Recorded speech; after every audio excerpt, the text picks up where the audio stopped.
गया हूँ दीवाना वो तोर प्यार में हो गया हूँ दीवाना। भैया बुतिया जान समझबे, भैया बुतिया जान समझबे, भुला गया हूँ ठिकाना वो तोर प्यार में हो गया हूँ दीवाना वो तोर प्यार में हो गया हूँ दीवाना।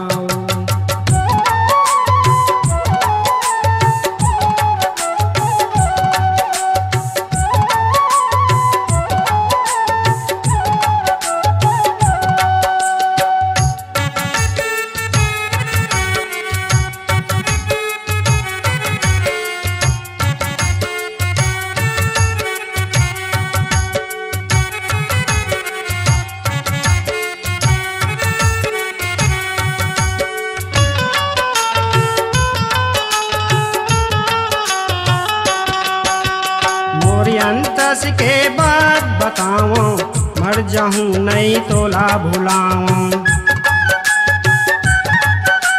घेरी बेरी तोरिया थे वो सुरता, का बताऊं दिल में छुपा था। तोर चेहरा ला देख खातिर, तोर चेहरा ला देख खातिर खोजत रही था बहाना ओ तोर प्यार में हो गया हूँ दीवाना ओ तोर प्यार में हो गया हूँ दीवाना।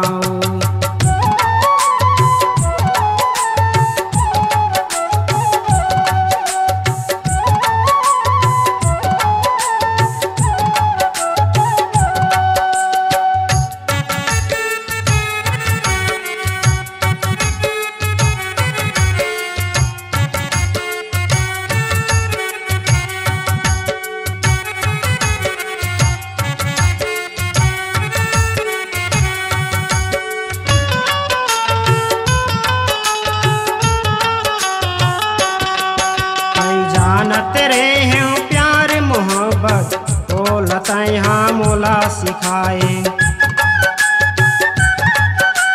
धड़क धड़क जाते मोर दिल है सपना में आके मोला जगाए।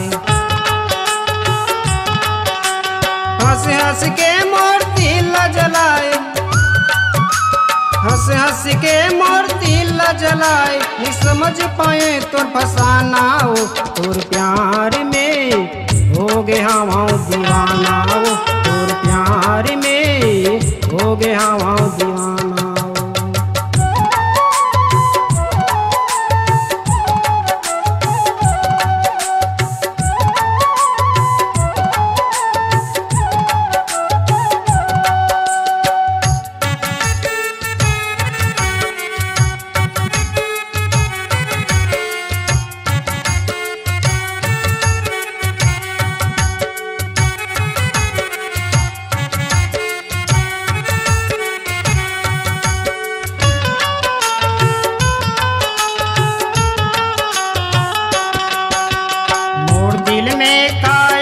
लगाए ये लकई से मैं हाँ बुझाऊं। छोड़ कहाँ तय जाबे वो मोला तो लकई से अपन बनाऊं। माया बर मोर मन हतर से, माया बर मोर मन हतर से जिंदगी हो गे बिराना हो तोर प्यार में हो गया हूँ दीवाना तोर प्यार में हो गया हूँ दीवाना। भैया बुतिया जान समझबे, भैया बुतिया जान समझबे, भुला गया हूँ ठिकाना हो तोर प्यार में हो गया हूँ दीवाना तोर प्यार में हो गया हूँ दीवाना तोर प्यार में हो गया हूँ दीवाना तोर प्यार में हो गया दीवाना।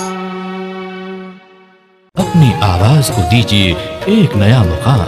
डिजिटल रिकॉर्डिंग की दुनिया का जाना पहचाना नाम स्वरांजलि, जहां गूंजती हैं ध्वनियां अपनी माटी की सौंधी सुगंध के साथ। छत्तीसगढ़ी संगीत के विविध रंग जो पहुंचाते हैं पूरे प्रदेश में डिजिटल रिकॉर्डिंग के संग।